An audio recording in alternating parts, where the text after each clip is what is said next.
অনেক দেশেই প্রশ্ন করেন যারা অনেক দেশে যেতে চান বা বিভিন্ন দেশে এই মুহূর্তে অনেক অফার দেখছি বিভিন্ন জায়গায় যে পড়াশোনা না করে শুধুমাত্র দুই একটা ক্লাস করেই পিআর পাসপোর্ট সেটেলমেন্ট এগুলো করা যায়। আসলে ব্যাপারটি একদমই এমন না। যদি আপনি গ্রিসে পড়াশোনা করতে চান আপনাকে অবশ্যই স্টুডেন্ট হতে হবে এবং স্টুডেন্ট হিসাবে আপনাকে পড়াশোনাটা কন্টিনিউ করতে হবে। এর পাশাপাশি সপ্তাহে 20 ঘন্টা করে আপনি কাজ করে আপনার পড়াশোনার খরচ, থাকা খাওয়ার এই জিনিসগুলো তুলতে পারেন।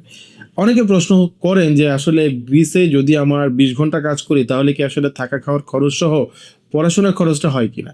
যদি একটু ডিফারেন্সিয়েট করার চেষ্টা করি, আপনি যদি ব্যাচেলরের স্টুডেন্ট হন অথবা আপনি যদি মাস্টার্সের স্টুডেন্ট হন, এই দুইজন স্টুডেন্টের বা দুইটা ডিগ্রির কিন্তু ভ্যালু এবং দুইটা ডিগ্রির কিন্তু সময় আলাদা। যদি ব্যাচেলর ডিগ্রি করতে যান তাহলে কিন্তু অবশ্যই আপনাকে মাথায় রাখতে হবে 3 থেকে 4 বছর, ম্যাক্সিমাম ক্ষেত্রে 4 বছর আপনাকে পড়াশোনা করতে হবে। যদি আপনি মাস্টার্সে যেতে চান তবে আপনাকে কমপক্ষে 1 বছর, এর উপরে 1.5 বছর থেকে 2 বছর পর্যন্তও অনেক ক্ষেত্রে মাস্টার্স কিন্তু করতে সময় লেগে যায়।